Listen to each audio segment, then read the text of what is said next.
Bienvenue sur la newsletter Sensée, le format audio de ma lettre hebdo. Chaque semaine, je vous partage avec authenticité et amour mes meilleurs conseils de leadership, mes histoires vécues et toute l'énergie dont vous avez besoin pour réussir avec confiance et sérénité.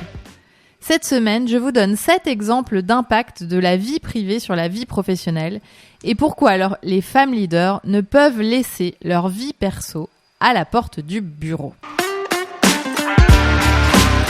J'ai peur pour mon fils, peur qu'il lui arrive quelque chose sur la route. Alors, je reste éveillée jusqu'à ce qu'il rentre de sa soirée. Résultat, je suis vidée aujourd'hui et je n'arrive pas à travailler correctement. Lucie a mis plusieurs minutes avant de prononcer cette phrase lors d'une séance de coaching. Ce n'est jamais simple de parler de sa vie personnelle dans un cadre professionnel. Beaucoup de femmes essaient de garder une frontière, de faire bonne figure au travail, de rester focus, même quand au fond, elles n'ont pas l'énergie ou le moral. C'est ce que je constate par ailleurs à chaque nouvelle promotion du programme Sensée. Les premiers coachings sont très orientés carrière. Je veux mieux m'affirmer, je veux être plus stratégique, je veux gérer mon temps autrement. Puis rapidement, d'autres difficultés apparaissent, comme Françoise, promue dans un poste exigeant, mais épuisée parce que son conjoint refuse de prendre davantage la charge familiale. Elle gère un agenda de ministre, ainsi que les devoirs et le dîner chaque soir de la semaine. Elle tient encore le coup, mais elle s'effondre intérieurement. Ou alors, Talia, chef d'entreprise, expatriée dans une ville où elle ne se sent pas bien. Elle essaie de développer son activité, mais dès qu'elle rentre chez elle, une boule au ventre la rattrape. Elle n'aime pas sa vie ici. Elle se dit qu'elle n'a pas assez de volonté, qu'elle n'y arrivera jamais.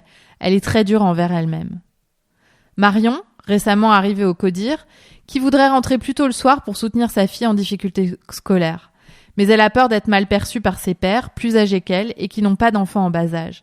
Résultat, elle culpabilise quelle que soit l'heure à laquelle elle quitte le bureau, car soit c'est trop tôt pour ses homologues masculins, soit c'est trop tard pour sa cadette. Anne, en plein divorce, qui porte seule le poids financier du foyer. Elle parvient à garder le cap avec ses patients, mais son cerveau est aspiré par les démarches administratives, les échanges avec les avocats, la charge mentale liée à une nouvelle organisation à mettre en place. La concentration devient plus compliquée à trouver pour elle. Et Laure, à qui on a annoncé une maladie. Elle ne sait pas comment en parler à son équipe, ni comment continuer à travailler tout en gérant les traitements. Du reste, elle se dit qu'elle va devoir s'arrêter bientôt et vit cela comme un échec. Et puis, il y a Hermeline, en tout début d'histoire amoureuse, qui flotte sur un petit nuage au point d'avoir du mal à garder les pieds sur terre en réunion. L'énergie est belle, certes, mais elle occupe son esprit. Toutes ces situations montrent la même chose. Nous sommes une seule et même personne. Ce que nous vivons dans notre vie personnelle peut avoir un impact sur notre façon de travailler. Et vouloir cloisonner coûte plus d'énergie que d'accepter cette réalité. Car ce qui nous épuise, en plus des difficultés ou préoccupations privées qui occupent notre esprit, c'est la résistance qu'on y ajoute quand on se dit « je dois être impeccable au travail malgré ce que je traverse. Je ne dois pas montrer que je suis affectée. Ça ne se fait pas d'en parler. Je gérerai ça ce soir. » Plus on veut séparer, plus on se coupe de soi et plus on se fatigue.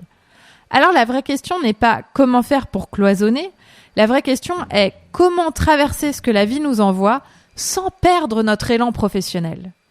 Je n'ai pas de solution miracle, mais j'ai des clés. Et celles que j'ai apprises en près de 20 ans de carrière en tant que salarié, expatrié, chef d'entreprise et mère de 2 enfants, et celles que nous transmettons chaque jour dans nos programmes de coaching. J'ai envie de vous les partager, c'est pour ça que je vous en parle aujourd'hui. Chers leaders, merci pour votre écoute et rappelez-vous, le leadership s'améliore dans l'action. Alors en avant toutes et rendez-vous au prochain workshop Sensée.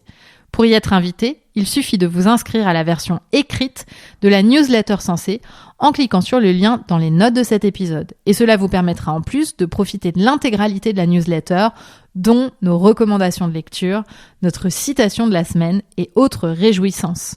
Hâte de vous rencontrer.